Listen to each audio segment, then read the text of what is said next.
कि बाबा साहब आम्बेडकर के संविधान की ऐसी की तैसी कांग्रेस की इस कुनीति का सबसे बड़ा प्रमाण वक्फ कानून है।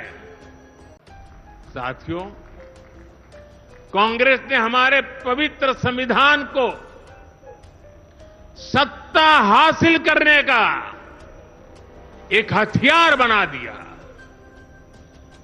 जब जब कांग्रेस को सत्ता का संकट दिखा, उन्होंने संविधान को कुचल दिया।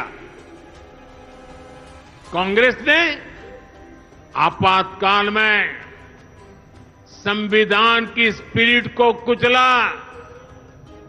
ताकि जैसे तैसे सत्ता बनी रहे।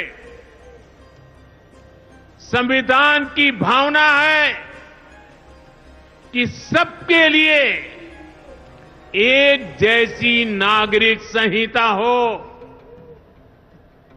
जिसे मैं कहता हूं सेक्युलर सिविल कोड। लेकिन कांग्रेस ने इसे कभी लागू नहीं किया। उत्तराखंड में भाजपा सरकार आने के बाद सेक्युलर सिविल कोड, समान नागरिकता संहिता ये लागू हुई, डंकी की चोट पर लागू हुई। और देश का दुर्भाग्य देखिए, संविधान को जेब में लेकर के बैठे हुए लोग, संविधान पर बैठ गए हुए लोग, ये कांग्रेस के लोग उसका भी विरोध कर रहे हैं। साथियों, हमारे संविधान ने एससी, एसटी, ओबीसी के लिए आरक्षण का प्रावधान किया, लेकिन कांग्रेस ने उनको आरक्षण पहुंचा कि नहीं पहुंचा, उनके बच्चों को शिक्षा के लिए सुविधाएं प्रारंभ मिलना शुरू हुआ कि नहीं हुआ, एससी, एसटी, ओबीसी के कोई व्यक्ति अधिकार से वंचित तो नहीं रह गए, उसकी कभी परवाह नहीं की।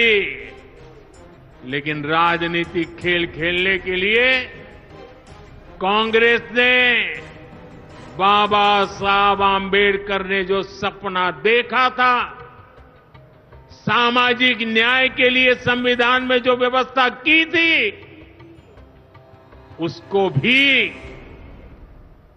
पीठ में छुरा भोंककर उस संविधान के उस प्रावधान को तुष्टीकरण का माध्यम बना दिया।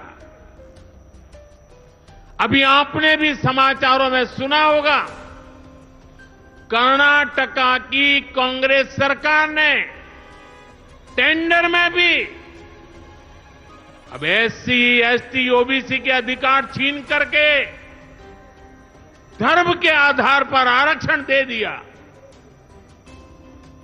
जबकि संविधान में बाबा साहब आम्बेडकर ने साफ साफ शब्दों में चर्चा में कहा था कि संविधान में कतई धर्म के आधार पर आरक्षण की व्यवस्था नहीं की जाएगी।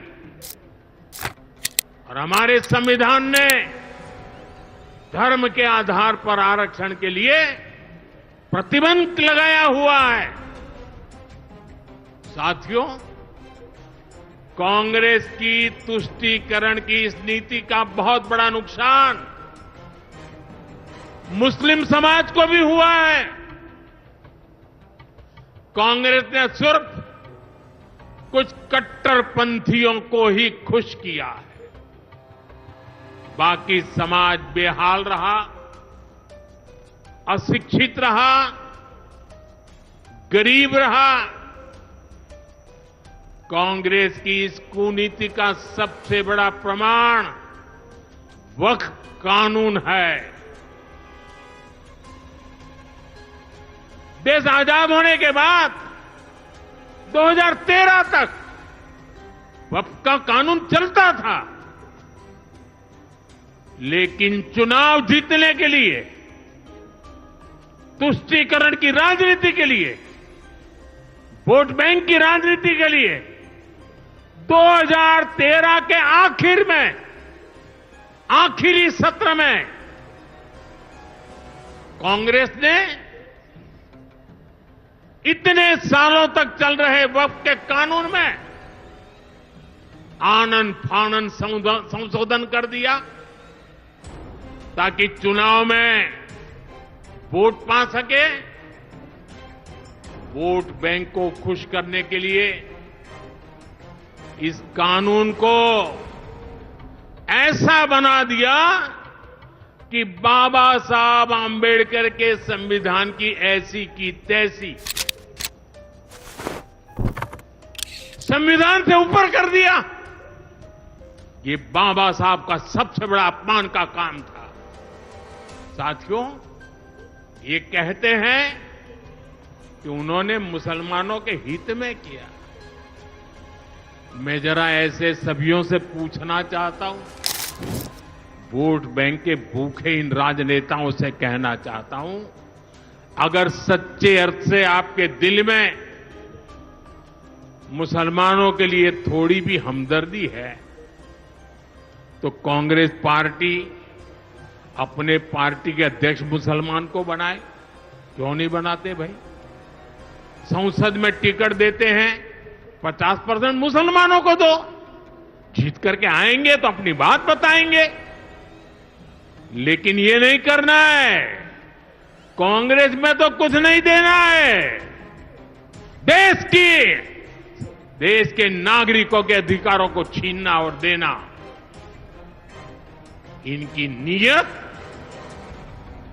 किसी का भी भला करने की कभी नहीं रही, मुसलमानों का भला करने की भी नहीं रही।